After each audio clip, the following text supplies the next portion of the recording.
श्री सद्गुरुदेव भगवान की जय। श्री सीताराम सरकार की जय। श्री राधा रमण लाल की जय। श्री गौरी शंकर महादेव की जय। सभी दर्शकों और भक्तों को कोटि कोटि प्रणाम। सबको प्रेम भरा जय जय श्री राधे, जय जय श्री सीताराम। सभी दर्शकों और भक्तों से निवेदन है, प्रार्थना है, कृपया आज का सत्संग बहुत ही महत्वपूर्ण है और सभी साधक बहुत ही ध्यान से सुनेंगे एक एक बात।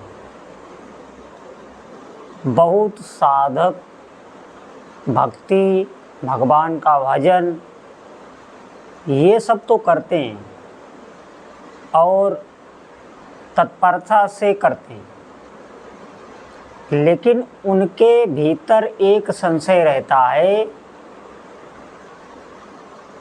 वो ये कहते हुए देखे जाते हैं कि भगवान साक्षात नहीं आते। ये भीतर प्रश्न अच्छों के बना रहता है कि क्या भगवान साक्षात प्रत्यक्ष दर्शन देते हैं? अरे वो तो हमारी ज़रूरतें, हमारी आवश्यकता किसी के माध्यम से पूरी कराते हैं। जैसे जब आपको जो ज़रूरत हुई तो भगवान ने किसी के माध्यम से आपके पास उस वस्तु को भेज दिया। किसी को वो प्रेरणा दे देते हैं। प्रत्यक्ष भगवान कभी नहीं आते। ऐसा अधिकतर जितने भी भक्त हैं उनके भीतर ये प्रश्न रहता है और ये धारणा बनी रहती है कि भगवान प्रत्यक्ष, जैसे दो मित्र, दो प्रेमी आपस में मिलते हैं, बातें करते हैं, इस प्रकार भगवान किसी को नहीं मिलते। सच आपको बता रहा हूँ, संतों की वाणियों को आप पढ़ना। अपने शास्त्रों में भी ऐसा लिखा है कि भगवान प्रत्यक्ष आके दर्शन देते, और कलयुग में संतों को भगवान ने प्रत्यक्ष ऐसे दर्शन दिए हैं जैसे दो मित्र, दो प्रेमी आपस में मिलते हैं। सच आपको बता रहा हूँ, लेकिन इसके पीछे सिर्फ एक कारण होता है। भगवान उन्हीं भक्तों को मिलते हैं जिनके भीतर व्याकुलता होती है। भगवान को मिलने की तड़प होती है, उन्हीं को भगवान दर्शन देते हैं। क्योंकि आप देखना, इसी संसार में एक उदाहरण से आप समझना, ध्यान देकर।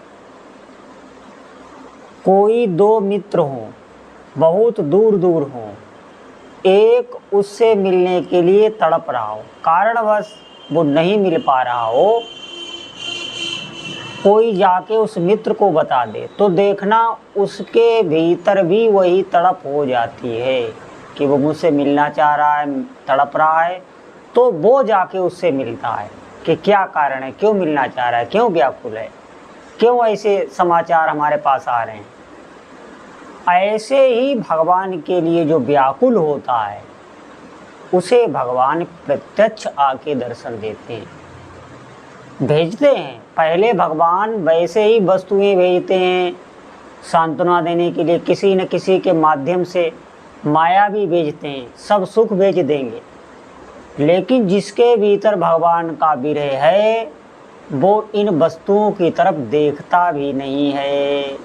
जैसे छोटा बच्चा जब सब खिलौने फेंक देता है और रोने लगता है, तो फिर मैया उसकी बड़ी बहन या किसी को भेजती है कि जाओ इसे खिला लाओ, इसे गोद में उठा के इधर उधर बहकाओ जिससे ये चुप हो जाए।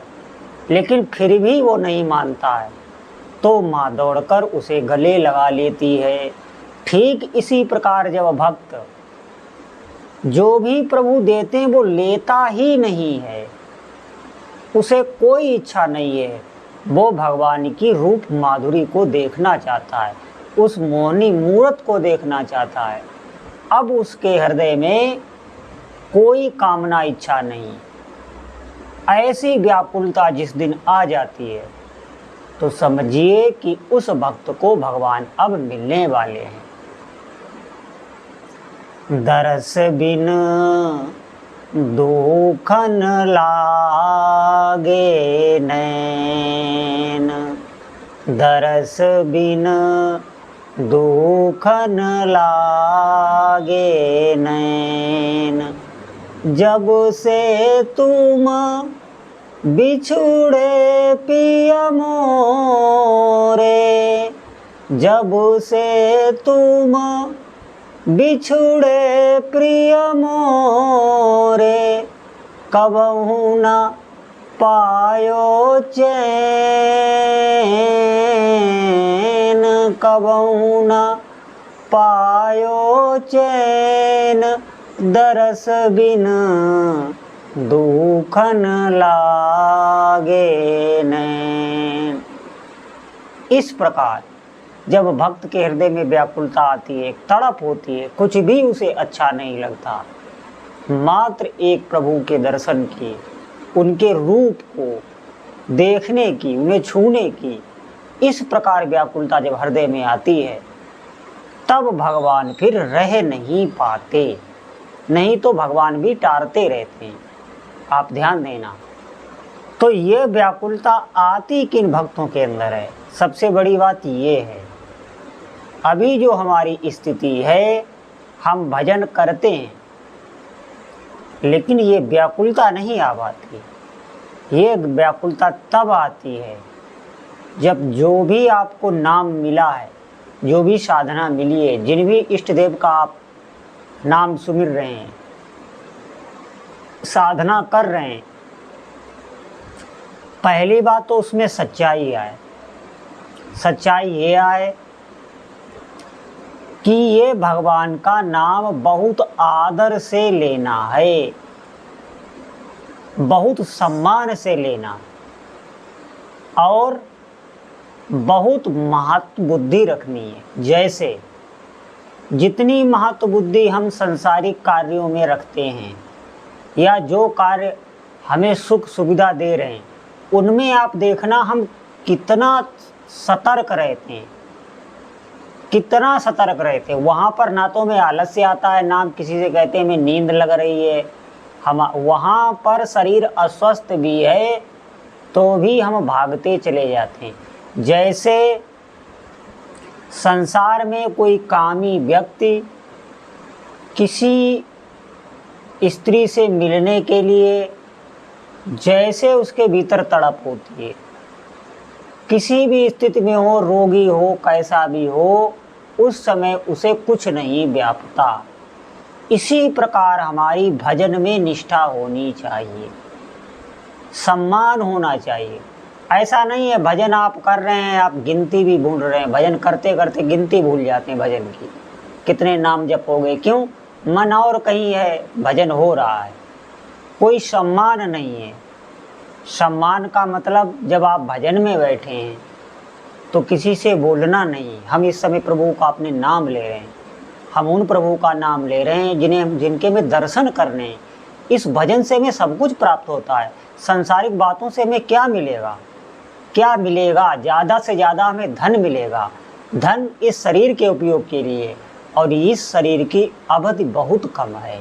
ऐसा विवेक जिसके भीतर रहता है तो वो एक एक नाम को जोड़ता है, चाव से लेता है, उसमें भीतर से तड़प होती है, सम्मान होता है भगवान के नाम के प्रति। अभी क्या है, ऐसी हमारी बुद्धि नहीं, इसीलिए भजन में तत्परता नहीं आ रही। भजन में जब तक आपका सम्मान नहीं होगा, भजन के भगवान के नाम के प्रति विशेष सम्मान, आदर और बहुत चाव से प्रेम पूर्वक जपें। जैसे हम सांसारिक कार्य कोई भी करते हैं, धन आदि जहाँ मिलने वाला हो, वहाँ पर देखिए कितने चाव से वो कार्य करते। ऐसे ही इसीलिए सत्संग सुनना है। व्याकुलता तभी प्रकट होती है, आपका चित्त निर्मल होने लगेगा, और निर्मल हृदय में ही व्याकुलता प्रकट होती है। सबके हृदय में व्याकुलता नहीं।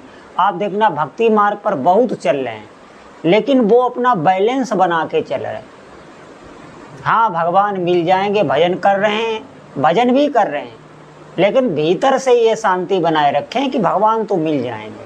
संसार के कार्यों में आपको शांति हो, आप ये कहें कि हाँ ये हो ही जाएगा, लेकिन प्रभु के दर्शन के लिए आपके भीतर शांति ना हो, आप रोज़ भजन बढ़ाएं, रोज़ व्याकुलता बढ़ाएं, रोज़ दिन अपने रोज़ दिन को एक एक दिन को आप चेक करें कि आज हमारे भगवान के प्रति कैसे भाव बन रहे हैं, कैसे हमारे भीतर अंतःकरण में क्या हो रहा है भगवान के प्रति, कोई हलचल होती है, भगवान के चरणों में हमारी प्रीति हो रही है। अपने भीतर आप देखिए ये चीज़, अगर नहीं हो रही है, व्याकुलता नहीं बढ़ रही है, ये आप जान लेंगे अगर आप बहुत सच्चाई से आप चलेंगे, अंतर्मुख होंगे कि हमारी भगवान के प्रति कैसी स्थिति है, हमारे भगवान के प्रति दर्शन के लिए भीतर व्याकुलता है कि नहीं है। आप ये अपने भीतर चेक कीजिए तो आपको समझ में आने लगेगा, फिर आप सच्चाई से लगने लग जाएंगे। अपने चित्त की स्थिति को खुद देखना चाहिए, कोई दूसरा देखने वाला नहीं है।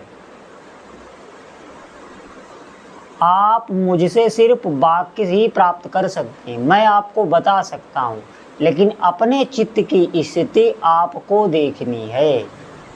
और जब भगवान के लिए तड़प आने लगे, भीतर से चित्त रोने लगे, यह संसार, यहाँ कोई भी अच्छा ना लगे, बिल्कुल क्यों अच्छा लगेगा, यहाँ अच्छा लगने का कारण ही क्या है, एक दिन सबको छोड़ना है और कोई भी आपसे प्यार भी नहीं करता, ये बात भी आप गांठ बांध लीजिए, कोई भी नहीं। तो व्यर्थ में हम अपनी बुद्धि और मन को क्यों फंसाएं इस झूठे प्रपंच में। बाहर से छोड़ के हमें नहीं जाना है, लेकिन भीतर ही भीतर हमें भगवान के प्रति रोना है, ये देखना है हमारे भीतर चित्त में क्यों दर्शन की व्याकुलता नहीं आ रही है। जब भगवान त्रिभुवन सुंदर हैं, सबसे अच्छे हैं, प्रेम की मूर्ति हैं, तो भगवान के चरणों में हमारे भीतर व्याकुलता क्यों उत्पन्न नहीं होती। इस बात को लेके हमें भीतर से रुष्ट हो जाना चाहिए, उदास हो जाना चाहिए। फिर आप देखना, भजन करते रहना चाहिए, सत्संग सुनते रहना चाहिए, दुखी नहीं होना चाहिए। दुखी होने का मतलब साधन से दुखी नहीं होना चाहिए। आप देखना थोड़े ही दिनों में आपके भीतर एक विरह हो जाएगा, और ये विरह सोच के आप डरना नहीं, घबराना नहीं, इस विरह में बहुत आनंद होता है। ये विरह प्रभु के चरणों के दर्शन प्राप्त करने का विरह बहुत भाग्यशाली साधकों के भीतर आता है। तो सभी साधकों से प्रार्थना है कि भगवान के भजन के प्रति आदर बुद्धि रखिए और इस धारणा को हटा दीजिए कि भगवान मिलते नहीं हैं। आप भगवान को मिलने की इच्छा कीजिए, मात्र इच्छा कीजिए, बाकी सब कार्य भगवान बनाते चले जाएंगे। आपको कुछ नहीं करना, आपको बस इच्छा दृढ़ रखनी। तो सभी साधकों से प्रार्थना है कि उत्साह तो कम होने ना दीजिए, निरुत्साह बिल्कुल ना होइए और भगवान के भजन को बढ़ाते रहिए। बोलो जय जय श्री सीताराम।